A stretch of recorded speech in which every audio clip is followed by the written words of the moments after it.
Malaking lansangan si Jamaica. Simula kasi nang mamatay sa sunog ang kanyang mga magulang, ay nagpalaboy-laboy na siya sa lansangan. May mga kamag-anak naman ang kanyang inay at titay, ngunit nasa malalayong probinsya at hindi rin gaanong kaklose ng kanyang mga magulang nang nabubuhay pa ang mga ito. Siya lamang ang himala nakaligtas ng masunog ang kanilang bahay. Pagkatapos mailibing ng kanyang mga magulang, ay umalis na rin siya sa kanilang lugar. Narinig kasi niya nag-uusap ang kanilang mga kapitbahay na dadalhin daw siya sa bahay ampunan para may mag-alaga sa kanya. Ngunit ayaw niya doon, mas gusto niya ang maging malaya. Nagpagala-gala siya sa lansangan hanggang sa makarating siya ng Maynila. Hindi naging madali para sa kanya ang mabuhay, lalo na't bata pa at walang mga magulang na gumagabay sa kanya. Namamalimos si Jamaica sa harap ng simbahan ng Quiapo at natutulog sa mga bangketa. Yun ang naging buhay niya sa Maynila sa nakalipas na ilang taon. Isang araw ay may mag-asawang mabait na kumupkop sa kanya. Nalabis niyang pinagpasalamat sa Diyos. Minahal at pinag-aral siya ng mag-asawa. At bilang pagtanaw ng utang na loob, ay nag-aral siya ng mabuti hanggang sa makapagtapos siya ng kolehiyo. Kumuha ng kursong education si Jamaica dahil yun talaga ang pangarap niya katulad ng inay niyang namayapa. Sa halip na sa private school magturo ay mas pinili niya magturo sa public. At kapag Sabado at Linggo naman ay matyaga niyang tinuturuan ang mga batang walang kakayahang makapag-aral dahil sa kakulangan sa pera. Isang gabi, habang pauwi si Jamaica, ay kamuntika na siya mabangga ng isang kotse. Mabuti na lamang at may isang lalaki nagligtas sa kanya. Okay ka lang ba, miss? May masakit ba sa'yo? Nag-aalalang tanong sa kanya ng lalaki. Wala to, maliit na gasgas lamang. Salamat sa pagligtas mo sa akin. Wika niya sa lalaki. Sa susunod, mag-iingat ka ha? Naturingan ka pa namang guro tapos tatanga-tanga ka. Sermon nito sa dalaga, ay kinataas naman ang kilay ni Jamaica. Hoy, mamang ano, hindi ako tatanga-tanga. Yung driver ng kotse ang may kasalanan at hindi ako. Mataray niyang tugon sa lalaki. Excuse me miss, hindi mamang ano ang pangalan ko. Clyde ang pangalan ko. Tugon ng lalaki sa naiinis na boses. Wala akong pakialam kung ano man ang pangalan mo. Inis din niyang sagot sa lalaki bago tinalikuran. Samantala, naiiling na lamang ang binatang si Clyde sa katarayan ng babae. Walang utang na loob ang babaeng yun ah. Ni hindi man lang marunong magpasalamat. Bulong ng binata sa sarili. Hanggang sa makarating ng bahay ay hindi mawala-wala ang inis na nararamdaman ni Jamaica sa lalaking tumulong sa kanya. Ngunit tinawag siyang tatanga-tanga. Sa tanang buhay ng dalaga ay ngayon lamang may tumawag sa kanya ng ganon at yun ang hindi niya matanggap. Padapan na higa ng kama ang dalaga. Dahil sa kapaguran ay nakatulog pala siya. Nagising na lamang ang dalaga na makarinig na mahihinang mga katok sa pinto. Pupungas-pungas pa ang dalaga na tumayo para pagbuksan ng pinto ang kumakatok sa labas na walang iba kundi ang kanyang ina. Naistorbo ko ba ang tulog mo anak? Wika nito nang mapansin ang itsura niya. Hindi naman po mama, medyo nakatulog lang po ako ng konti. Bakit po, may kailangan po ba kayo sa akin? Tanong ng dalaga sa ina-inahan. Wala naman anak, sasabihin ko lang sa'yo, kakain na tayo ng hapunan. Nasa baba na ang papa mo. Nakangiti niyang tugon sa dalaga. Sige po mama, mag-aayos lang po ako saglit at pagkatapos ay bababa na ako. Kinabukasan, araw ng Sabado. 9:00 pa lamang ng umaga ay nasa bahay na nila ang mga batang tuturuan niya matutong magbasa at sumulat. Natutuwa si Jamaica kahit papaano ay nakakatulong siya sa mga batang gustong matuto. Yun nga lamang ay walang kakayahan na makapag-aral dahil sa hirap ng buhay. Nakikita ng dalaga ang kanyang sarili sa mga batang tinuturuan. Pasalamat lamang siya dahil may mag-asawang kumupkup sa kanya at tinuring siyang tunay na anak ng mga ito. Hapon na nang matapos ang dalaga sa pagtuturo sa mga bata. Na makaalis ang mga bata ay naisipan niya lumabas at magtungo na supermarket para mamili ng mga kailangan nila sa kusina. Habang namimili ang dalaga ay may mga kamay na humawak sa tulak-tulak niyang pushcart. Nang tingalain niya ito ay walang iba kundi ang lalaking tumulong sa kanya nang nagdaang gabi. Pakialis nga ang kamay mo sa pushcart ko at kung pwede huwag mong harangan ang daraanan ko. Mataray niyang sabi sa lalaki. Kalma teacher, masyado ko naman high blood. Wala naman akong ginagawang masama sa'yo. Nakangising tugon sa kanya ng lalaki. Pasensya na pero nagmamadali ako. Saka ayoko makipag-usap sa mga taong hindi ko naman kilala. Mariing sagot ng dalaga sa lalaki. Eh di magpapakilala ako sa'yo. I'm Clyde Ilagan. And you are? Saglit na nakahimik ang dalaga. Maya-maya ay ngumiti ito. Queen of Hearts. Queen of Hearts? Napakagandang pangalan. Bagay sa katulad mong malaanghel ang muka. Puri sa kanya ng lalaki na kinataba ng puso ni Jamaica. Joke lang, binibiro lang kita, naniwala ka naman kaagad. Anyway, I'm Jamaica Israel. Pagpapakilala ni Jamaica sa tunay niyang pangalan. Natatawa namang napakamot ng ulo ang binata, saka muling hinarap si Jamaica. Gusto kong mag-sorry. Sorry kung may nasabi man akong hindi maganda sa'yo ng gabing yon. Mainit lang kasi ang ulo ko, tapos nakita pa kitang kamuntikan na masagasaan ng kotseng yon. Siyempre kinabahan ako, at kung ano-ano na lumalabas sa bibig ko. Hingin pa umanhin sa kanya ng lalaki. Wala na sa akin yon. Oo, aaminin ko na inis talaga ako sa'yo. Pero naisip ko na utang ko pa rin sa'yo ang buhay ko. Salamat ulit, Clyde, sa pagliligtas mo sa akin. You're welcome, Ma'am Jamaica. Anyway, may lakad ka pa ba? Gusto sana kitang yayain magkape. Okay lang ba? Hindi na nagdalawang isip pa ang dalaga. Kaagad itong pumayag na sumamang magkape kay Clyde. Habang nagkakape ay nagkukwentuhan silang dalawa ni Clyde. Nalaman ng dalaga na bagong salta lamang sa Maynila ang binata. Galing pala ang binata sa malayong probinsya. Ngunit hindi naman ito pinangalanan kung saang probinsya yon. Nalaman rin ng dalaga na single pa si Clyde at kasalukuyan nangungupahan sa apartment na malapit sa school na kanyang pinapasukan. Kung kailangan mo ng trabaho, Clyde, pwede kitang matulungan. May kaibigan kasi ako naghahanap ng mekaniko sa kanyang shop. Baka gusto mong pumasok. Tumango naman sa kanya si Clyde, ngunit pag-iisipan pa daw nito dahil wala itong alam sa pagmamekaniko. Simula nga nun ay naging magkaibigan sila ng binata.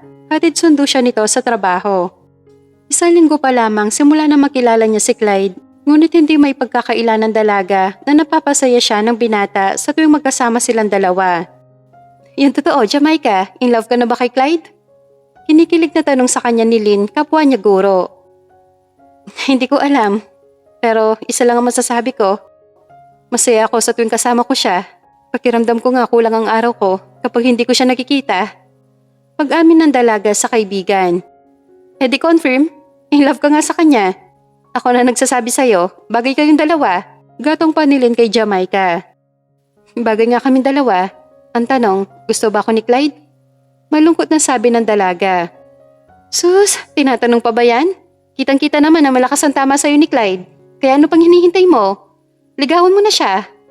Nahampas na lamang ng dalaga sa balikat ang kaibigan. Puro kalokohan talaga ito. Kahit pa yata gusto niya ang isang lalaki, ay never niyang gagawin ang maligaw sa lalaki. Pagsapit ng uwian, ay nakaabang na sa kanya si Clyde.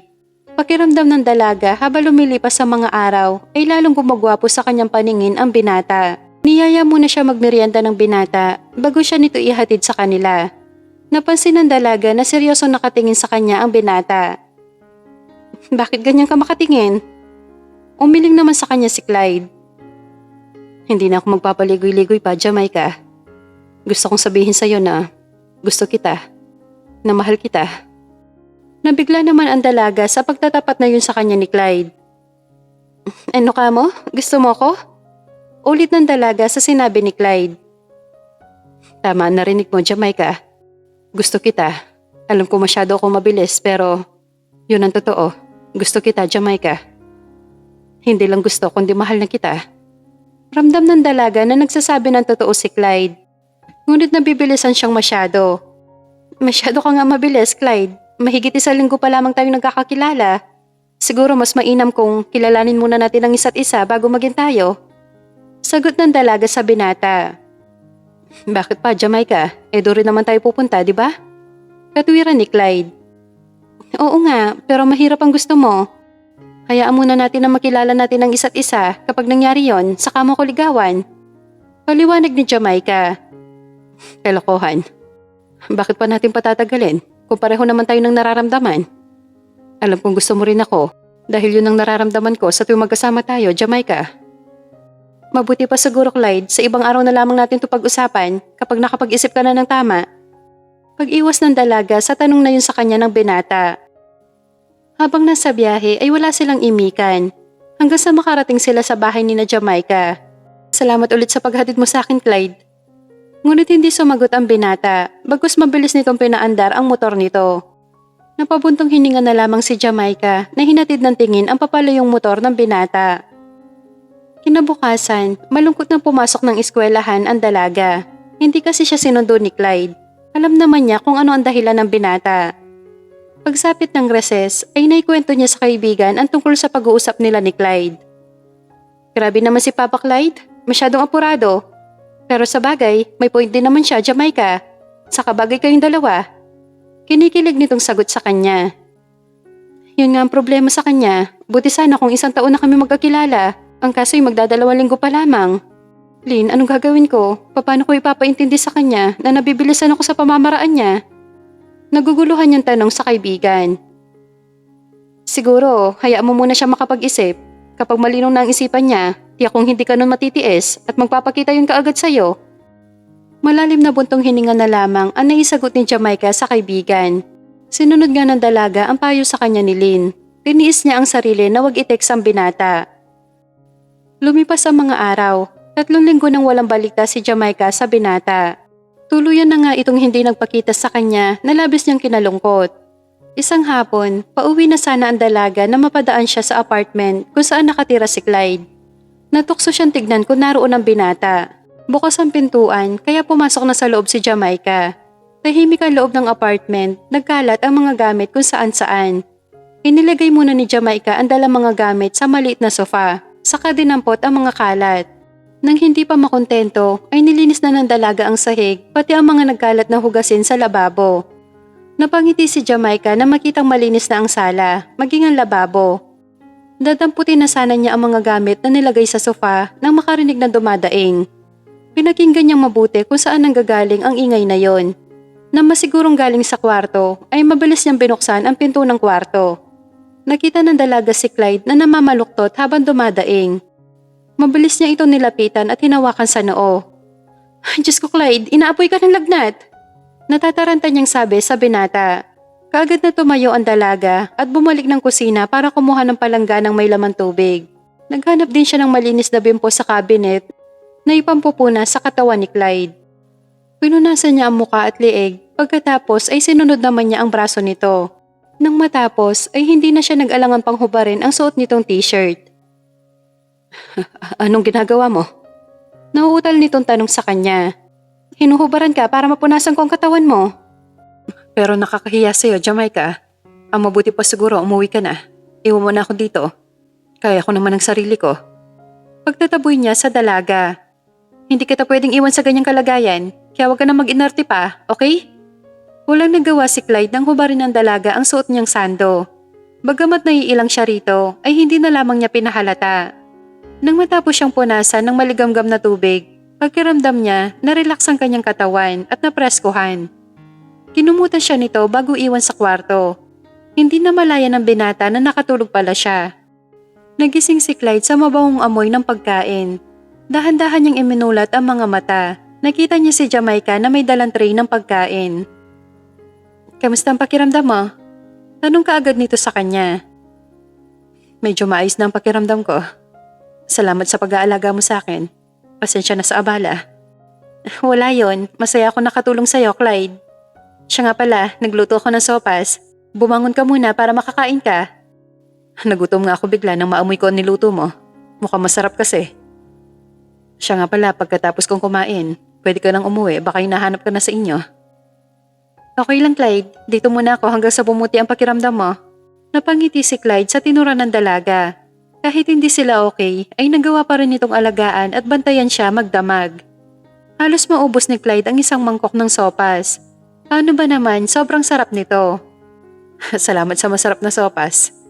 Sana kahit wala akong sakit, ipagluto mo pa rin ako. Biro ng binata kay Jamaica. Oo naman, basta ikaw. Nang matapos kumain si Clyde ay kagad na niligpit ni Jamaica ang pinagkainan at dinala sa lababo para hugasan. Pagbalik ng dalaga sa kwarto ay kamuntik pa itong mapatili nang makita ang hubad na binata. As in wala itong suot ni isa mang saplot sa katawan. Hindi alam ni Jamaica ang gagawin. Kung lalabas ba siya ng kwarto ni Clyde o tatakpan ang mga mata. Samantala, natataranta naman dinampot ng binata ang towel sa ibabaw ng kama. at mabilis na binalot ang hubad na katawan. Sorry, ang akala ko kasi umalis ka na kaya hindi ko na nilakang pinto. Paghingi niya ng paumanhin sa dalaga. Okay lang, kasalanan ko naman, hindi ako kumatok, basta na lamang akong pumasok. Hindi ka pa ba uuwi? Di ba may pasok ka mamayang 9:00? Uuwi na, kaya nga pumasok ako dito para magpaalam sa'yo. May sopas pa natira sa kaldero, kainin mo yon mamayang lunch ha? Sige Jamaica, salamat sa pag-aalaga mo sa akin. Pasensya na ulit sa istorbo. Okay lang Clyde, paano aalis na ako? Paalam ng dalaga sa kanya. Nang makalabas si Jamaica sa kwarto ng binata ay saka lamang ito nakahinga ng maluwag. Hindi makapaniwala ang dalaga sa nakita niya sa lalaking nakahubad at hindi lang yon dahil pati ang tinatago nito ay nakita din niya. Kaaga-aga nagkasala kaagad ako sa inyo, Panginoon. Sorry po, promise hindi ko naman tinignan, nahagip lang ng kaunti. Napangiti si Clyde nang maalala ang reaksyon ni Jamaica na makita siyang hubad. Wala sa sariling pumasok ng banyo ang binata para maligo, ngunit mukha pa rin ni Jamaica ang kanyang naiisip. Kinahapunan, nagulat pa si Jamaica na makita si Clyde sa labas ng eskwelahang pinapasukan. Anong ginagawa mo dito? Baka mabinat ka. Kaagad niyang tanong sa binata na makalapit sa kinaroroonan nito. Magaling na ako. Ang galing kaya ng nurse ko. At ang sarap pa magluto. Lihim naman na pangiti ang dalaga sa narinig galing kay Clyde. Mabuti naman kung ganon, pero dapat nagpapahinga ka pa rin. Mahirap na baka bumalik ang lagnat mo. Okay lang bumalik. Nandiyan ka naman para alagaan ako, di ba? Ha? Kamuntik pa mapatili si Jamaica nang hawakan ni Clyde ang isa niyang kamay at dalhin sa tapat ng dibdib nito. Mahal kita, Jamaica. Sana hayaan mo kung mahalin kita. Sunod-sunod na bumuntong hininga ang dalaga bago sinagot ang tanong ni Clyde. Aaminin ko sa'yo, masyado ako nabibilisan sa pamamaraan mo. Pero gusto ko magpakatotoo sa'yo, Clyde. Oo, mahal din kita. Unang pagkikita pa lang natin ay gusto ka agad kita. Kahit na hindi magandang unang tingin ko sa'yo. At dahil mahal kita, kaya nakahanda akong sumugal sa'yo. Bahala na kung anong kahinatnan nito, basta ang mahalaga nagmamahalan tayong dalawa. Sagot niya sa binata.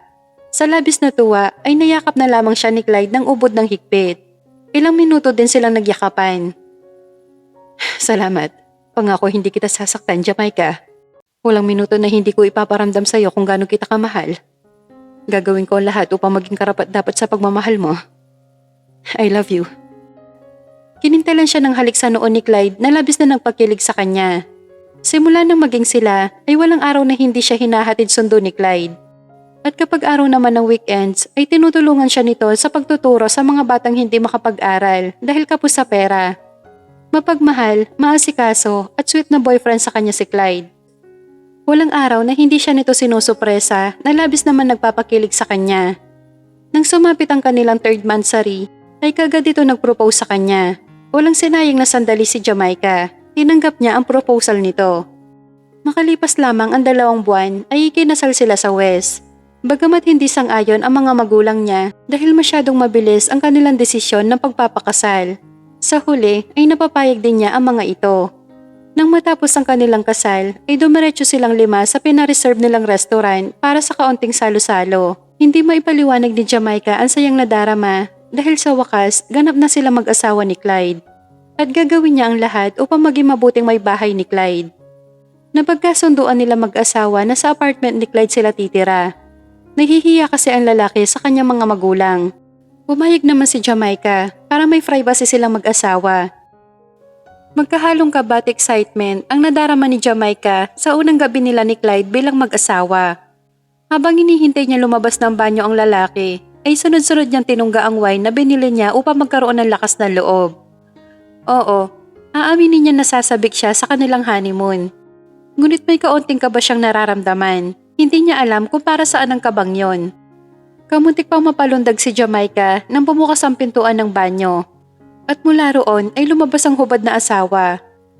Napakagatlabi pa si Jamaica na muling makita ang tinatago ng asawa na minsan na niya nakita nung may sakit ito. Oh my God, ito na talaga yun? Bulong niya sa sarili habang palapit sa kanya si Clyde. Hey, mukhang malalim ata ang iniisip ng misis ko. Napaigtad pa si Jamaica na magsalita sa kanyang likuran ang kanyang asawa. May sinasabi ka ba? Nauutal niyang tanong sa asawang abot tenga ang ngiti sa kanya. Ang sabi ko, ready ka na ba sa honeymoon natin? Napaawang ang kanyang mga labi, ngunit walang salitang gusto lumabas roon. Oo naman, ready na ako. Pagsisinungaling niya kay Clyde kahit na ang totoo ay 50-50 ang kanyang nararamdaman. Mahal niya si Clyde, kaya niya ito pinakasalan. Ngunit may kaba siyang nararamdaman na hindi niya maipaliwanag kung ano yon. Kamuntik pang mapasigaw si Jamaica na maramdaman niyakap siya ng asawa. Habang nag-uumpisa maglumikot ang isa nitong palad sa kanyang katawan. Relax, Han. Ako ang bahala sa'yo. Bulong sa kanya ni Clyde. Naramdaman siguro ni Clyde ang reaksyon ng kanyang katawan. Pinilit niyang kalmahin ang sarili at magpatianod sa ginagawa ng asawa. Makalipas ang ilang sandali, inamalayan na lamang niya na nahuhubad na pala ni Clyde ang suot niyang ternong panjama.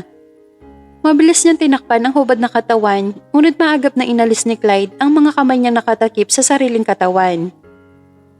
Hindi mo kailangang mahiya sa akin, Han. Mag-asawa na tayo ngayon. Pwede na nating gawin ang mga bagay na gusto nating gawin. Relax ka lang, akong bahala sa'yo. Gagawin ko lahat para mag-enjoy tayong dalawa sa ating honeymoon. Bulong ni Clyde kay Jamaica. Tumango siya sa asawa bilang sagot. Maingat siya nitong binuhat at inihiga sa kama. Pagkatapos ay pinatay nito ang ilaw. Tanging liwanag na nagmumula sa buwan ang nagsisilbing ilaw sa kanilang kwarto. Sapat upang maaninag nila ang isa't isa. Sinimulan siyang halikan sa mga labi ni Clyde. Ginawa niya ang paraan ng paghalik nito hanggang sa makuha niya at makipagsabayan dito. Hindi nagtagal ay naramdaman niyang bumaba ang mga halik nito na nagdudulot ng kakaibang pakiramdam sa kanya. Ang kaninang kabang nararamdaman ay napalitan ng iba yung kaligayahan na hatid sa kanya ni Clyde. Hindi nagtagal ay matagumpay na napag-isa ni Clyde ang kanilang mga katawan. Magdamag nilang ninamnam ang mainit na sandali hanggang sa makatulog silang dalawa sa sobrang kapaguran. Tanghali na magising si Jamaica. Kaagad niyang kinapa sa kanyang tabi ang asawa, ngunit wala ito sa higaan. Tumayo si Jamaica at hinanap si Clyde, ngunit wala ito. Kinuha niya ang cellphone at tinawagan ng numero ni Clyde, ngunit hindi makontak ang lalaki. Habang hinihintay ni Jamaica ang pagbalik ng asawa, ay naglinis muna siya sa buong bahay. Pagkatapos ay nagluto siya ng pananghalian. Mabilis na lumipas ang mga oras, ngunit hapon na ay hindi pa rin bumabalik si Clyde. Kinakabahan tinawagan niya ang numero nito, pero katulad kanina ay hindi pa rin ito makontak. Nasaan ka na ba, Clyde? Hapon na, bakit hindi ka pa rin bumabalik? Kausap ni Jamaica sa sarili habang hindi mapakali sa kinatatayuan. Hanggang sa sumapit ang gabi, pero walang Clyde na umuwi na labis niyang kinabahala. Ngunit umaasa si Jamaica na babalik si Clyde. Pero hanggang sa nag-umaga, walang Clyde na dumating. Maaga pa lamang ay nagtungo si Jamaica sa himpilan ng pulisya para i-report ang pagkawala ng asawa. Nakaagad namang inaksyonan ng mga kapulisan. Tama na, Jamaica, huwag ka nang umiyak. Ilang araw ka nang iyak ng iyak, nag-aalala na kami sa'yo. Nag-aalalang sabi sa kanya ni Lynn. Hindi mo ako naintindihan dahil hindi naman nawawala ang asawa mo. Ilang araw na nakakalipas, Lynn, pero hanggang ngayon na hindi pa rin bumabalik si Clyde. Ayokong isipin na may nangyaring masama sa kanya dahil hindi ko yun matatanggap. Hindi. Umiiyak niyang sagot sa kaibigan. Naintindihan ko ang nararamdaman mo, Jamaica. Pero isipin mo rin ang sarili mo. Hindi ka pwedeng magkasakit. Tuluyan na nga napahagulgol si Jamaica. Mabuti na lamang at mabilis siyang niyakap ng kaibigang si Lynn. Lumipas pa ang mga araw at buwan, ngunit wala pa rin silang balita kay Clyde. Basta na lamang ito naglaho na parang bula, walang makapagsabi kung nasaan ito. Isang umaga, nagising na lamang si Jamaica na masama ang pakiramdam at nasusuka. Mapait siyang ngumiti nang mapatingin sa kalendaryong nakasabit sa dingding. Hinaplos niya ang manipis na tiyan habang tahimik na lumuluha. Pinapangako ko sa iyo, anak, na hanapin ko ang papa mo at magiging isang buong pamilya tayo. Kung kinakailangan na halughugin ko ang buong Pilipinas, gagawin ko, mahanap ko lang ang papa mo. Pangako ni Jamaica sa kanyang anak. Labis na natutuwa ang mga magulang niya na malamang buntis siya, kaya pinayuhan siya mag-iingat palagi at iwasan ang ma-stress. Ipaubaya mo na lamang sa mga pulis ang paghahanap kay Clyde, anak. Isipin mo ang kalusugan mo, lalo na ngayon na buntis ka. Payo sa kanya ng ina. Kaya ko ang sarili ko, mama. Saka hindi rin ako matatahimik dito kung wala akong gagawin. Ako mismo maghahanap sa asawa ko. Ibabalik ko siya dito at magiging isang buong pamilya kami. Sagot niya dito. Hindi nga tumagal si Jamaica sa paghahanap sa asawa. Kahit kabuwanan na niya ay patuloy pa rin siya sa paghahanap na labis na kinabahala ng magulang maging ng kaibigan niyang si Lynn. Kabuwanan mo na, Jamaica. Mas maganda siguro kung dumito ka na lang sa bahay. Hayaan mo na ang mga pulis sa paghahanap sa asawa mo. Nag-aalalang sabi nito sa kanya. Ngayon pa ba ako titigil, Lynn? Kabuwanan ko na, kaya kailangan ko mahanap si Clyde bago ako manganak. Mariin niyang sagot kay Lynn. Naintindihan kita, Jamaica. Pero paano kung bigla ka nalang manganak habang hinahanap mo siya? Ayaw kitang mapahamak at ang inaanak ko. Kaya sana naman isipin mo rin ang sarili mo, lalong-lalo na yung anak mo. Giit pa nito. Bakit kasi hanggang ngayon na hindi pa rin ako binabalikan ni Clyde? Ayokong isipin na patay na siya. Dahil hindi ko matatanggap yon. Mas gugustuhin ko pa makitang may iba na siya kaysa tuluyan niya akong iwan. Sabi niya habang umiiyak. Awang-awa si Lynn sa kaibigan. Galit na galit siya kay Clyde dahil sa ginawa nito kay Jamaica. Kinabukasan, maaga pa lamang ay umalis na ng bahay si Jamaica para hanapin ang asawa. Kahit hirap na hirap siya sa paglalakad. Nakarating si Jamaica sa mga probinsya, ngunit bigo pa rin siyang mahanap ang asawa. Hanggang sa mapadpad siya sa isang liblib na lugar. Manong, ano lugar po ba to? Tanong niya sa tricycle driver na sinakyan niya. Hacienda Villagracia po, ma'am. Delikado po dito. Liblib na kasi ang lugar na to. Napalingon bigla sa kapaligiran si Jamaica. Tahimik nga ang lugar. Tanging ingay ng mga ibon lamang ang maririnig doon. Bakit po? Manong, ano po nangyari sa haciendang to? Curious na tanong niya sa matanda.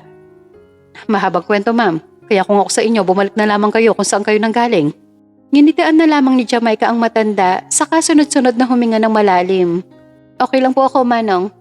Sige na, pwede niyo na po akong iwan dito. Nang makaalis ang tricycle na sinakyan, ay nagumpisa na maglakad si Jamaica. Habang naglalakad, ay nakaramdam siya ng pagkahilo.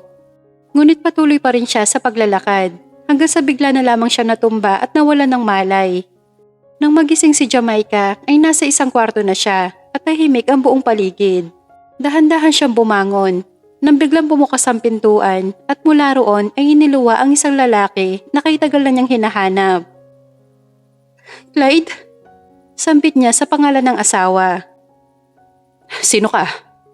Halos dumagungdong sa buong kwarto ang malakas nitong boses. Ano sinasabi mo? Ako to, si Jamaica, ang asawa mo.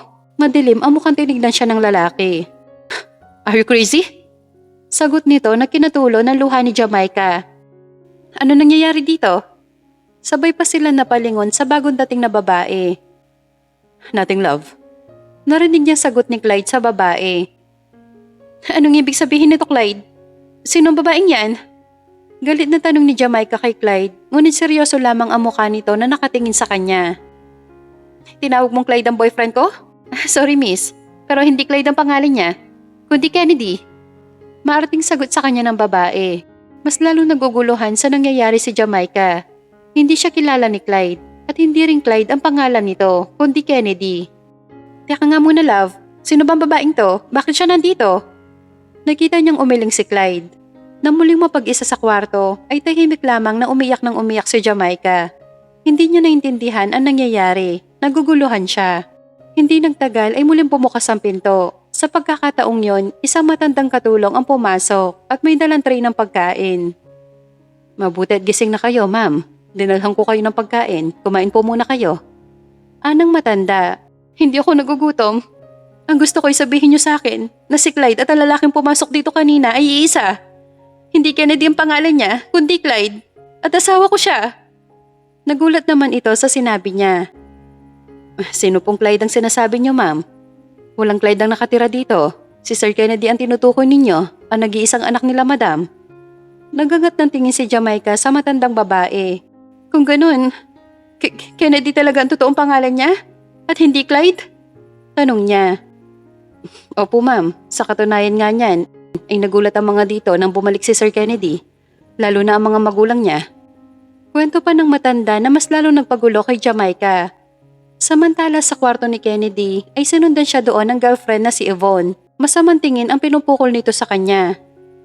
What? Irritable niyang tanong sa girlfriend. Magsabi ka nga sa akin ng totoo, Kennedy. Sinong babaeng yon? Ano sinasabi niyang asawa ka niya? Matapang niyang hinarap si Yvonne. Hindi ko alam. Kahit ako man ay nagulat sa sinabi niya. Lalo na nang tawagan niya ako sa ibang pangalan. Umismid si Yvonne.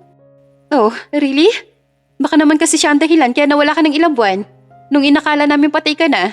Pero ang totoo, nagpapakasaya ka lang sa piling ng babaeng yon. Sa halip na patulan si Yvonne ay tinalikuran na lamang niya ito. Ngunit sinundan pa rin siya nito. Pwede ba? Wala ako sa mood na makipagtalo sa'yo. Please, iwan mo muna ako dito. Gusto ko mapag-isa. Wika ni Kennedy sa mahinahong boses. Siguraduhin mo lang, Kennedy, na hindi mo ako niloloko. Dahil pag nagkataon, makikita mo kung paano ako magalit. Sagot nito sa nagbabantang boses. Nang mapag-isa si Kennedy, ay naupo siya sa gilid ng kama habang sapo ang ulo. Hindi niya kilala ang babae, ngunit sinasabi nitong asawa niya ito at pinagpipilitan nitong Clyde ang pangalan niya. Sino ka ba? Bakit mo ginugulo ang isip ko? Aniya sa kanyang isipan. Kinagabihan, si Kennedy na mismo ang nagdala ng pagkain ni Jamaica. Gusto kasi niya itong makausap ng masinsinan at linawin ang sinasabi nito sa kanya. Kumatok siya ng 3 beses bago pumasok sa kwartong ginagamit ng babae. Nagulat pa ito na makita siya. Pinagdala kita ng hapunan. Kumain ka na. At pagkatapos ay may pag-uusapan tayo. Saad ni Kennedy sa babae. Kung sasabihin mo sa akin na hindi ikaw si Clyde na asawa ko, mas mabuti pa siguro wag na lamang tayong mag-usap. Bukas na bukas ay babalik na ako ng Maynila. Ayokong ipagpilitan ng sarili ko sa'yo. Malungkot nitong tugon. Nakita ni Kennedy ang mga luha nagsisiunahang bumagsak sa mga mata ng babae. Hindi ako nagsisinungaling sa'yo, miss. Hindi ako ang asawa mo. At mas lalong hindi Clyde ang pangalan ko. Giit pa niya sa babae.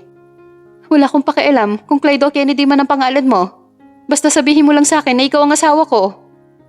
Ilang buwan kitang hinanap, Clyde. Halos suyurin ko na ang buong kamay nilaan para lang makita ka. Hanggang sa umabot ako sa mga probinsya at mapadpad dito. Magiging ama ka na, Clyde. Kaya sana naman magpakatotoo ka na sa akin. Lalong-lalo na sa sarili mo, alang-alang sa magiging anak natin. Umiiyak nitong sabi. Nakaramdam naman ng awa si Kennedy para dito. Sunod-sunod na paghinga ng malalim ang ginawa ni Kennedy bago tinapunan ng tingin ang babae. Hindi niya maintindihan ng sarili. Nakakaramdam siya ng awa para dito. Hindi niya ito kilala, ngunit may parte ng pagkatao niya ang naaawa sa babae. I'm sorry, miss, pero wala akong dapat aminin sa'yo. Hindi kita kilala at mas lalong hindi Clyde ang pangalan ko.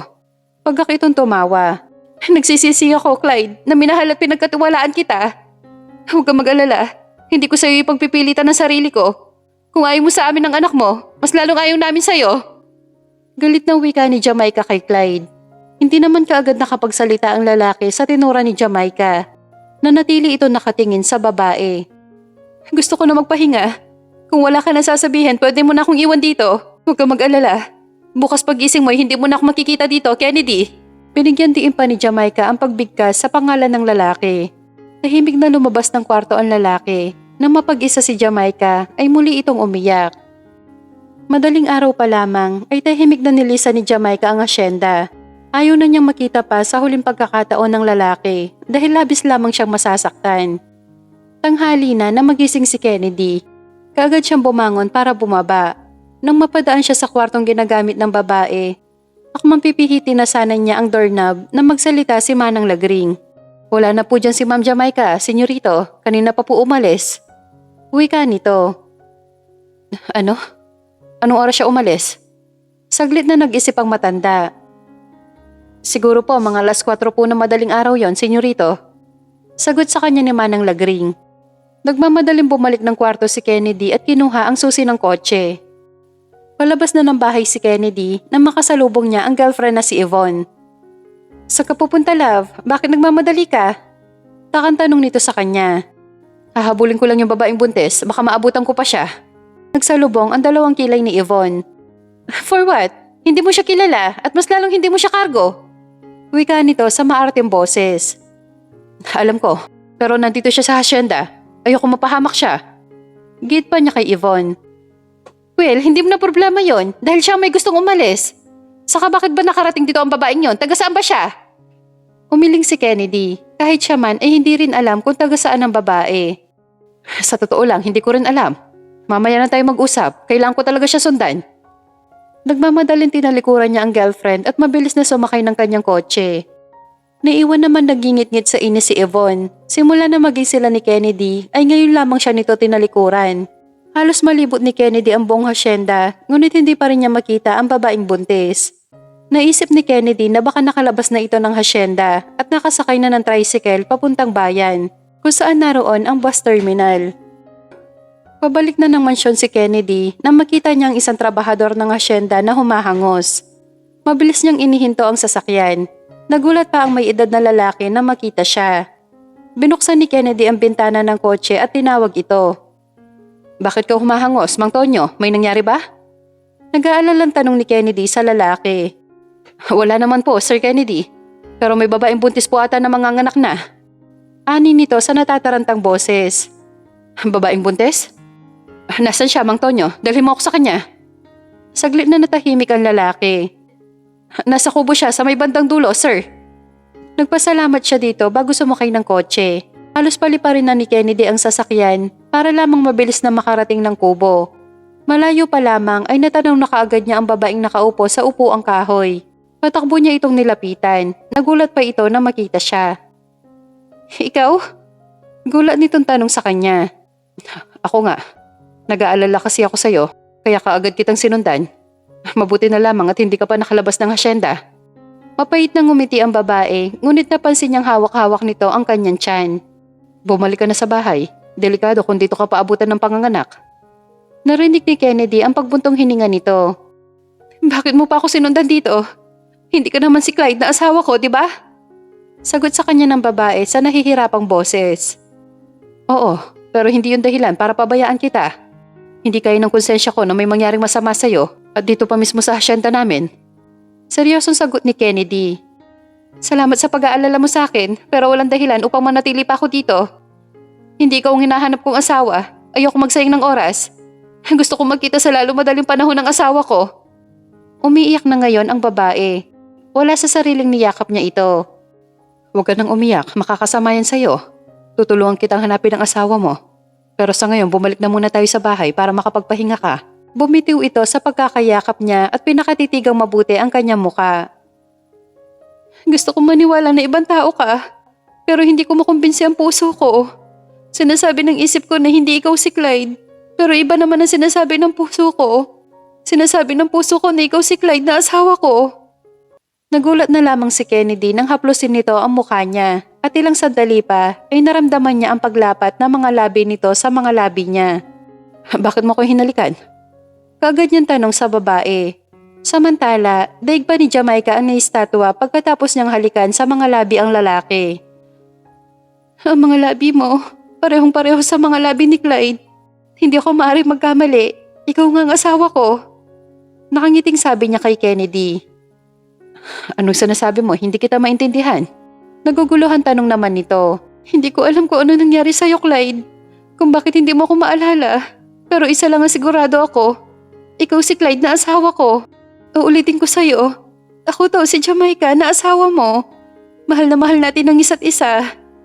Tahimik lamang na nakikinig si Kennedy sa mga sinasabi ng babae. Akmang hahawakan sana siya ng babae na mapasigaw ito. "What happened? Anong masakit sa'yo?" Natataranta niyang tanong. "Manganganak na ata ako." Sagot nito. "Ano?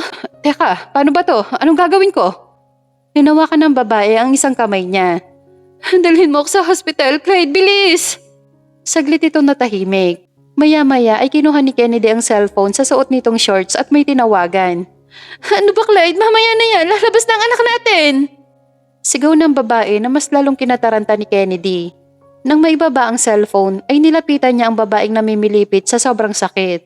"Malayo ang hospital dito, pero huwag kang mag-alala. Tinawagan ko na ang tita kong doktor at siya na magpapaanak sa'yo."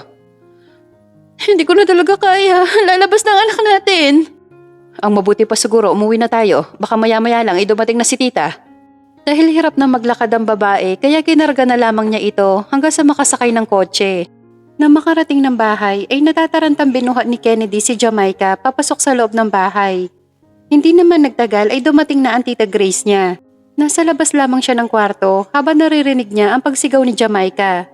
Hindi niya namalayan ang paglapit sa kanya ni Yvonne. At talagang dito pa manganganak ang babaeng yan?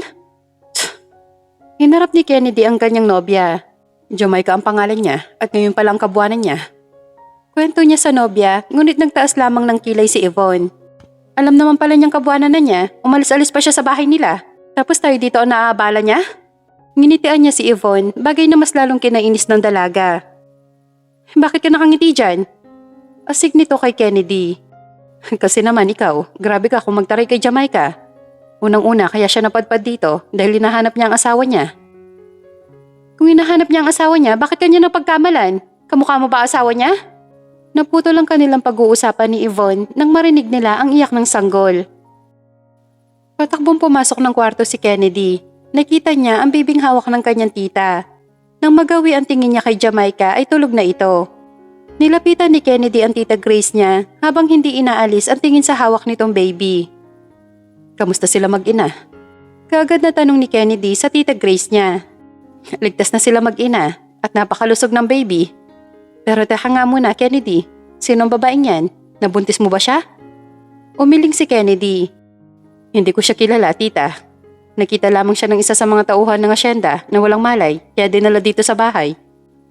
Ah, ganun ba? Ang akala ko kasi nabuntis mo siya, kamukhang kamukha mo kasi yung anak niya. Dahil sa sinabi ng tita Grace niya ay muling nagawi ang tingin niya sa hawak nitong sanggol. Tama nga ang sinabi ng tita niya, kamukhang kamukha niya ang baby ni Jamaica. Gusto mo ba siyang hawakan? Wala sa sariling kinuha ni Kennedy ang sanggol sa kanyang tita. Hindi maipaliwanag ni Kennedy ang tuwang nararamdaman habang karga ang sanggol. May nararamdaman siyang kakaiba sa sanggol pero hindi niya alam kung ano ang tawag doon. Samantala, nang magising si Jamaica ay nasa kwarto na siya. Kaagad niyang kinapa ang kanyang tiyan, ngunit nagtaka siya nang maramdamang manipis na ulit yon. Ang baby ko! Nasaan ang baby ko? Sigaw niya sa umiiyak na boses. Nasa ganun siyang kalagayan nang biglang bumukas ang pintuan at pumasok si Kennedy na karga ang anak niya. Nangingilid ang mga luhang pinagmasdan niya ang kanyang mag-ama. Masaya si Jamaica dahil kasama niya sa panganganak ang kanyang asawa. Okay lang sa kanya kahit hindi siya nito maalala. Ang mahalaga ay kasama niya ito at unti-unti niyang ipapaalala sa asawa kung gaano nila kamahal ang isa't isa. Gising ka na pala, Jamaica. Pasensya ka na kung nilabas ko ang anak mo. Pinaarawan ko kasi siya. Maganda daw yun sa baby, sabi ni Tita Grace. Ngumiti siya sa lalaki. Okay lang, Clyde. May karapatan ka naman sa anak ko. Dahil anak mo rin siya. Nagulat naman si Kennedy sa sinabi niya. Lilinawin ko lang sa'yo, Jamaica. Hindi ako ang asawa mo. Umiling siya sa lalaki. No, Clyde. Alam kong ikaw yan. Dahil yan ang nararamdaman ng puso ko. Hindi ko alam kung ano nangyari sa'yo. Kung nagkaroon ka ba ng amnesia, kaya hindi mo ako maalala. Kung sakali man, ay willing akong ipaalala sa'yo ang masasaya nating sandali na magkasama, lalo na nang ikasal tayo. Alam ko pagsubok lamang to sa atin at malalampasan natin to na magkasama. Hindi naman nakapagsalita si Kennedy sa sinabing yun ni Jamaica. Mali ka nang iniisip, Jamaica. Ayokong umasak sa wala. Sagot niya dito. Nakahanda akong maghintay kung kailan mo ko maaalala. Basta pakiramdaman mo lamang kung ano ang sinisigaw ng puso mo. Walang nagawa si Kennedy kundi ang tumanguna lamang kay Jamaica. Total, kahit anong sabihin niya sa babae ay hindi naman siya nito pinapakinggan. Pinagpipilitan pa rin nito na siya ang asawa niya. Paglabas ng kwarto ni Kennedy ay kaagad na tinawagan ni Jamaica ang mga magulang para sabihin ng anak na siya. Kinuwento rin niya sa mga ito na nahanap na niya si Clyde maliban sa hindi siya nito maalala. Ayaw kasi ni Jamaica na mag-alala pa ang mga ito sa kanya, lalo na't may sakit sa puso ang kanyang ama. Sunod niyang tinawagan ay ang kanyang kaibigan si Lynn. Masayang masaya ito nang ibalita niyang nanganak na siya at syempre ang tungkol kay Clyde. Gusto sana siyang puntahan ni Lynn ngunit tumanggi si Jamaica. Ayaw niyang pati ang kaibigan ay maistorbo pa ng dahil lamang sa kanya. Simula nang dumating sa hasyenda si Jamaica ay may kakaibang nararamdaman si Kennedy para sa babae na hindi niya maipaliwanag, bagay na hindi nakaligtas sa mga mata ni Yvonne. Isang umaga, nakangiting pinagmamasdan ni Kennedy si Jamaica habang nagpapaaraw kasama ang baby nito. Bakit ganyan ka makatingin sa babaeng yan? Napalingon bigla si Kennedy nang marinig ang boses ni Yvonne. Ikaw pala, love. Naglakad dito palapit sa kinatatayuan niya. Hindi ako bulag, Kennedy. At mas lalong hindi ako tanga. Simula nang dumating dito ang babaeng yan ay unti-unti nagbago ang pakikitungo mo sa akin. May gusto ka ba sa kanya? Nagulat si Kennedy sa tanong na yun sa kanya ni Yvonne. Anong klaseng tanong yan? Maanyang tanong sa kanyang nobya. Kilala kita, Kennedy. Alam ko kung kailan ka nagsisinungaling at kung kailan ka nagsasabi ng totoo. Now tell me, may gusto ka ba sa kanya? Wala. Ikaw ang mahal ko, Yvonne. Matagal na tayong magkarelasyon. Humiti sa kanya ang babae. Mabuti naman kung ganon, Kennedy. Dahil ayoko masira ang relasyon natin nang dahil lamang sa Jamaica yan. Mabilis siyang hinalikan sa mga labi ni Yvonne. Kitang-kita ni Jamaica na naghahalikan sa di kalayuan sina Kennedy at Yvonne. Masakit para sa kanya ang makitang may kahalikang ibang babae ang asawa niya. Ngunit wala siyang magawa dahil hindi siya nito naaalala. Ni hindi nga niya alam kung may amnesia ba ito o ibang sakit. Pero alang-alang sa pagmamahal niya kay Clyde, ay nakahanda siya magtiis makasama lamang ito. Kinagabihan, pinuntahan siya ni Kennedy sa kanyang kwarto. May dala itong tray ng pagkain. Pinagdalhan na kita ng dinner mo. Hindi ka kasi bumaba kanina para kumain. Inilagay nito ang tray sa lamesang nandoon. Wala akong ganang kumain. Saka ayaw kitang makita na kasama si Yvonne. Bakit? May problema ba? Dahil nagsiselos ako. Masakit para sa akin na hindi mo ako kilala bilang asawa mo. Pero mas masakit ang makitang may ibang babaeng yumayakap at umahalik sa'yo. Pinahid niya ang mga luhang tumulo sa kanyang mga mata. Mali ang nararamdaman mo, Jamaica. Dahil una pa lang kay Yvonne na ako. Mas lalong napaiyak si Jamaica. Wala akong pakialam kung nauna man siya sa buhay mo. Basta ang alam ko, ako ang higit na may karapatan sa'yo dahil kasal tayong dalawa, Clyde. Seryosong saad niya sa lalaki. Pero Jamaica, imposible maging ako si Clyde. Kennedy ang pangalan ko at may mga katibayan ako na nagsasabi ako ng totoo. Git pa niya sa babae. Wala akong pakialam kung sino ka man. Basta isa lang ang alam ko. Ikaw si Clyde at asawa kita. Napabuntong hininga na lamang si Kennedy. Sa totoo lang ay nahihirapan na siyang paliwanagan si Jamaica. Ngunit may parte ng pagkatao niya ang masaya sa tuwing naririnig niya ang mga katagang mahal kita. Lumipas pa ang ilang buwan, ngunit hindi pa rin siya naaalala ni Kennedy na labis niyang kinalungkot. May pagkakataon na gusto na niyang sumuko, ngunit sa tuwing nakikita niya ang kanilang anak, ay lumalakas ang loob niyang ipaglaban ang kanyang asawa. Isang umaga, habang tahimik na nagkakape si Jamaica, ay nilapitan siya ni Manning Lagring. Pasensya ka na po, Ma'am Jamaica, pero may gusto sana akong itanong sa inyo tungkol kay Sir Kennedy. Ngumiti siya sa matandang babae. Sige po, ano po ba ang tungkol sa kanya? Nahihiyang umupo sa kanyang tabi si Manang Lagring. Narinig ko po kasi ang pag-uusap ninyo nung nakaraang linggo. Naasawa niyo siya pero hindi kanya kilala. Itatanong ko lang po sana kung gaano kayo kasigurado na siya ang asawa niyo. Siguradong sigurado po ako, Manang. Ang mukha niya, ang boses niya at ang mga labi niya. Ang pinagtataka ko lamang, bakit hindi niya ako maalala? Ano nangyari sa kanya? May ikukwento po ako sa inyo tungkol kay Sir Kennedy. Baka makatulong po, ma'am. Ano po yon? Kakarating lamang po ni Sir Kennedy galing Cebu na magkakayayaan silang magpipinsan na gumimik upang i-celebrate ang successful ng bagong business ng mga Villagracia. Ngunit sa kasamaang palad, nang pauwi na silang magpipinsan, ay nawala ng preno ang kotseng kanilang sinasakyan. Nahulog ito sa malalim na bangin. Tanging ang bangkay lamang ni Sir Kennedy ang hindi nakita. Halos 2 buwan ring hinahanap ang katawan ni Sir. Ngunit bigo ang mga pulis na mahanap ito. Hanggang sa sumuko na lamang ang mga kapulisan at sinabing imposible makaligtas pa si Sir dahil sa sobrang lalim ng bangin. Pero makalipas ang 1 taon ay may tumawag kay Madam na isang nurse at sinabing naka-admit doon si Sir Kennedy. Kaagad kami nagtungo sa San Lazaro Hospital para alamin kung si Sir Kennedy nga ba ang naka-admit doon. Laking tuwa ni Madam na makita ito. Ngunit puno ng sugat ang mukha niya at may benda pa ito sa ulo. Nalaman ni Madam mula sa driver ng truck na nabangga pala ito ng motor na sinasakyan ni Sir Kennedy. Nang magkamalay si Sir Kennedy, ay tuwang-tuwa itong makita si Madam. Nang tinanong ni Madam kung anong nangyari kay Sir Kennedy sa nakalipas na 1 taon, wala itong matandaan. Nang dumating ka dito sa hacienda, ma'am, ay wala pang 1 taon na nakabalik si Sir Kennedy. Mahabang kwento sa kanya ni Manang Lagring. Saglit na natahimik si Jamaica, maya-maya itumingin ito kay Manang Lagring. Posible kaya na may amnesia si Kennedy na magkakilala kami sa Maynila? Maaari po, ma'am. At na mabangga ng truck si Kennedy, ay bumalik ang kanyang alaala? Pero ako naman ang nakalimutan niya. Tumango sa kanya si Manang Lagring. Kung ganon, kailangan ko talagang ipaalala sa kanya ang masasaya namin pinagsamahan. Dahil sa mga sinabi sa kanya ni Manang Lagring ay lumakas ang hinala ni Jamaica na nagkaroon ng amnesia si Kennedy at bumalik lamang ang alaala nito na mabangga ng truck. Kinagabihan, nagulat pa si Kennedy na mapagbuksan siya ng pinto. Kailangan natin mag-usap, Kennedy. Alam ko ng dahilan kung bakit hindi mo ko maalala. Anong sinasabi mo, Jamaica? Hindi kita maintindihan. Huminga muna ng malalim si Jamaica bago muling hinarap si Kennedy. Sinabi sa akin ni Manang Lagring na naaksidente ka at inakala ng mga magulang mong patay ka na. Ngunit makalipas ang 1 taon ay may tumawag na nurse at sinabi na ka-admit ka sa hospital ng San Lazaro. May amnesia ka, Kennedy, na magkakilala tayo sa Maynila at bumalik lamang ang alaala mo na mabangga ka ng truck. Tahimik lamang na nakikinig sa kanya si Kennedy. Bumalik na tayo ng Maynila upang maalala mo ang tungkol sa atin. Dugtong pa niya. Hindi ganun kadaling gusto mo, Jamaica. Paano si Yvonne? Natahimik naman bigla si Jamaica.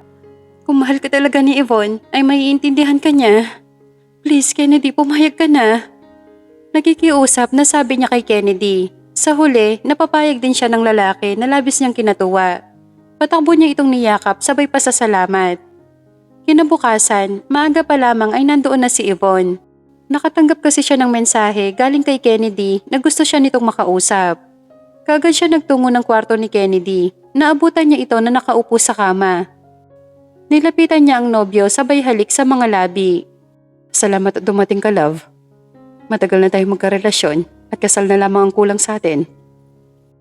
Sa sobrang tagal natin ay halos kilala na natin ang isa't isa. Nagpapasalamat ako sa pagmamahal mo sa akin. Lalo na nang maaksidente ako ay hindi mo ako sinakuan. Siyempre naman, love, dahil mahal na mahal kita. Alam mo yan, lahat kaya kong gawin para sa'yo. Ganyan kita kamahal. Sasama ako ng Maynila kay Jamaica. Gusto kong maalala kung anong tungkol sa amin. Sana maintindihan mo ko kung bakit ko to gagawin. Ngumiti sa kanya ang nobya. Oo naman, love. Pero gusto kong sumama sa inyo.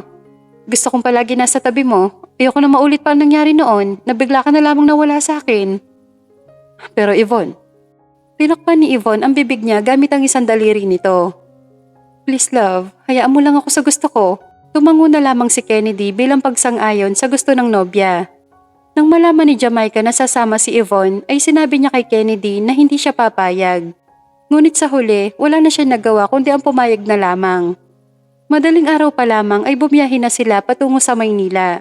Si Kennedy ang nagdadrive at katabi nito si Yvonne. Habang si Jamaica naman at ang kanyang anak ay nasa likuran. Makalipas ang ilang oras na biyahe, sa wakas ay nakarating din sila sa Maynila. Sa kanilang bahay na sila dumiretso. Dito tayo nakatira, sa apartment na to. Actually, bago pa tayo maging mag-asawa ay dito ka na talaga nakatira. Sabi niya kay Kennedy. Pinakita rin niya ang kanilang wedding picture na nakalagay sa photo album. Titig na titig dito si Kennedy maging si Yvonne. Sunod na pinakita ni Jamaica ang kanilang mga larawan na kuha sa tuwing magde-date sila ni Clyde. Ikaw nga talaga yan, love. Narinig ni Jamaica na sabi ni Yvonne. Oo, siya talaga yan at hindi ako nag-iimbento lang ng kwento. Hindi maiwasan ni Jamaica ang tarayan si Yvonne. Wala akong pakialam kung kinasal man kayong dalawa ni Kennedy. Kahit sa ang abogado pa tayo magtanong ay isa lang ang isasagot nila sa atin. Walang bisa ang kasal ninyo. Alam mo kung bakit? Dahil may amnesia si Kennedy nang ikasal kayo at bukod doon ibang pangalan nang nakalagay sa marriage contract nyo. Alam mo yan, Jamaica, dahil teacher ka. Natahimik naman si Jamaica sa sinabing yun ni Yvonne. Dahil tama si Yvonne, walang bisa ang kanilang kasal ni Kennedy. Napansin naman ni Kennedy ang pananahimik ni Jamaica. Nilapitan siya nito. May problema ba? Tanong nito sa nag-aalalang boses. Tama naman si Yvonne, Kennedy. Walang bisa ang kasal natin. Sa bakit kailangan pa nating ipaglaban kung una pa lamang ay alam ko ng talo na ako. Hindi napigilan ni Jamaica ang mapaiyak sa harapan ng lalaki. Sorry Jamaica, kasalanan ko to. Nagkakilala tayo sa panahon na may amnesia ako. Pero huwag kang mag-alala. Nakahanda akong magpakaama sa anak natin. Gagawin ko ang lahat upang maging mabuting ama sa kanya. Tuluyan na nga napahagulgol si Jamaica. Ngunit alang-alang sa pagmamahal niya kay Clyde at sa kanilang anak ay ayaw niyang sukuan si Kennedy. Sa ilang araw na pananatili ni Kennedy sa kanilang bahay ay ginawa ni Jamaica ang lahat upang maalala siya nito. Dinala niya ito sa mga lugar na paborito nilang pasyalan at kainan. Ngunit wala pa ring maalala si Kennedy hanggang sa isang hapon ay may nakasalubong silang mag-asawa. Tinatawag ng matandang lalaki si Kennedy sa pangalang Clyde. Dahil doon ay napahinto silang tatlo sa paglalakad. Hinintay nila makalapit sa kanila ang mag-asawa. Sino po kayo? Tanong ni Kennedy sa mag-asawa na makalapit ito sa kanila. Ako to, ang lolo Simon mo. At siya ang lola Tasha mo. Ani ng matanda. Po, pero hindi ko po kayo maalala. Naiiling na wika ni Kennedy sa matandang lalaki. Ngumiti ang mag-asawa kay Kennedy at nagawi ang tingin sa kanilang dalawa ni Yvonne. Ang ibig ba nitong sabihin ay bumalik ng alaala mo? Ani naman na matandang babae kay Clyde. Doon na hindi nakatiis si Jamaica at sumabat na siya sa usapan ng tatlo. Sandali lang po, Lolo. Kanina po kasi narinig ko kayong tinawag niyong Clyde si Kennedy. Bakit po? Curious na tanong ni Jamaica sa matandang lalaki. Ngumiti naman ito sa kanya bago nagsalita. Kami kasi ang nag-alaga sa kanya. Natagpuan namin siya sa ibaba ng bangin na sugatan. Ang akala nga namin ay mamamatay na siya. Dahil sa maraming sugat na kanyang tinamo. Mabuti na lamang at naagapan namin siya. Halos 2 linggo din siyang walang malay. Nang magising siya ay wala siya maalala, kaya nagdesisyon kaming kupkupin na lamang siya. Ilang buwan din kami nanirahan sa probinsya ng Santa Elena. Hanggang sa bumalik kami dito ng Maynila kasama itong si Clyde. Nang nandito na kami sa Maynila ay nagpaalam siya sa amin na maghahanap ng trabaho, kaya pinayagan namin siya mangupahan sa isang apartment. Ang huli niyang dalaw sa amin ay ibabalita niyang ikakasal na siya. Pagkatapos noon ay hindi na siya dumalaw sa amin, na labis namin pinag-alala. Mahabang kwento sa kanila ng matandang lalaki. Ngayon ay naiintindihan na ni Jamaica ang lahat. Nagkakilala sila ni Kennedy sa panahong may amnesia ito. Nalulungkot si Jamaica dahil sa lahat ng tao ay siya pa ang nakalimutan ni Kennedy. Maging ang mga taong kumupkop at nag-alaga dito ay nakalimutan rin nito. Dahil sa nalaman ay isang desisyon ang nabuo sa kanyang isipan. Mahirap man ay kailangan niyang tanggapin na isang panaginip lamang ang naging relasyon nila ni Kennedy. Kinagabihan ay masinsinan niyang kinausap si Kennedy. Tanggap ko nang hindi ka talaga para sa akin, na isang panaginip lamang ang namagitan sa atin dalawa. Tungkol naman sa anak natin, ay wala akong balak na ipagkait siya sa'yo. Malaya mo siya makikita kahit anong oras mo gusto. Masaya na kung kahit papano ay may ama pa rin makikilala ang anak natin. Naiiyak niyang wika kay Kennedy. Salamat, Jamaica. Sagot nito. Kinabukasan nga ay bumalik na ng hasyenda sina Kennedy. Bagamat nalulungkot si Jamaica ay kailangan niya maging matapang para sa kanyang anak. Bumalik si Jamaica sa kanilang bahay na labis na kinatuwa ng kanyang mga magulang. Lahat na nangyari sa kanya ay sinabi niya sa mga magulang. Wala siyang tinago kahit isa. Makalipas ang ilang araw ay bumalik ulit si Jamaica sa pagtuturo. Nalabis na kinatuwa ng mga kapwa niya guro, lalo na si Lynn na best friend niya. Binuhos na lamang ni Jamaica ang lahat ng oras sa trabaho, sa anak at sa kanyang mga magulang. Tuwing weekends ay dumadalaw sa kanilang bahay si Kennedy upang makita ang kanilang anak. Noong mga nakaraan ay hinaharapan niya si Kennedy, ngunit ng mga sumunod nitong dalaw ay hindi na. Yun lamang kasi ang nakikita niyang mabilis na paraan upang makalimutan ng lalaki. Mabilis na lumipas ang mga araw at buwan, abala sila lahat sa nalalapit na first birthday ni Kenji. Masaya na sana si Jamaica dahil darating ang papa nito. Ngunit nalungkot siya nang malamang bago ang birthday ng kanilang anak ay mauuna pala ang kasal nito kay Yvonne. Araw na linggo pagkatapos magsimba ay pinauna ng umuwi ni Jamaica ang kanyang mga magulang kasama ng anak niyang si Kenji. Tumambay muna si Jamaica sa Manila Bay. Tahimik niyang inalala ang masasaya nilang sandali na magkasama sila ni Clyde. Sobrang lungkot ngayon ng puso niya dahil ngayon ang araw ng kasal ni Kennedy kay Yvonne. Nagpadala ito ng invitation sa kanila, ngunit wala siyang balak na saksihan ang pagpapakasal nito. Dahil siya lamang ang talo at masasaktan sa huli.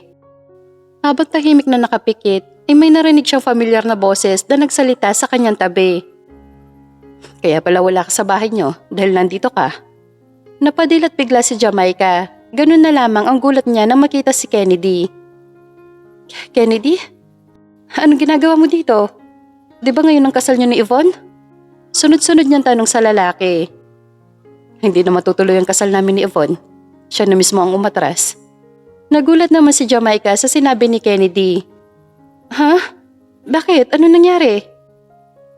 Naramdaman kasi niya na hindi na ako masaya sa piling niya. Na ibang babae ng laman ng puso't isipan ko. Napaawa ang mga labi ni Jamaica. Ako ba ang babaeng yon? Ngumiti sa kanya ang lalaki sabay tango. Oo, Jamaica. Ikaw ang babaeng yon. Walang oras na hindi kita iniisip at walang araw na hindi kita namimiss. Ibig ba nito sabihin, naaalala mo na ako? Hindi pa rin kita naaalala, Jamaica. Pero naaalala ka ng puso ko. Simula nang dumating ka sa hasyenda ay ginulo mo na ang puso ko. Lalo na nang halikan mo ko. Hindi man maalala ng isipan ko. Pero ang puso ko, ikaw ang kinikilala nito. Mahal kita, Jamaica. Kung bibigyan mo ko ng pagkakataon, gusto kong mabuo tayo bilang isang pamilya. Hindi na napigilan pa ni Jamaica ang maiyak sa sobrang tuwa. Mahal na mahal din kita, Kennedy. Hindi mo lang alam kung gaano mo ako pinasaya ngayon. Magpakasal na tayong dalawa, Jamaica. Gusto na kitang makasama. Wika nito. Oo, Kennedy, magpapakasal na tayo. At sa pagkakataong to, totoong kasal na mangyayari sa atin. Mahigpit siya niyakap ng lalaki. Nang bumitiw ito sa pagkakayakap, ay mabilis nitong inangkin ang mga labi niya. Matagal ang halik na kanilang pinagsaluhan. Halos kapusin na sila ng hininga na maghiwalay ang kanilang mga labi. Magkahawak kamay nilang nilisan ang Manila Bay na may ngiti sa mga labi. Masaya nilang ibinalita sa mga magulang niya ang plano nilang pagpapakasal.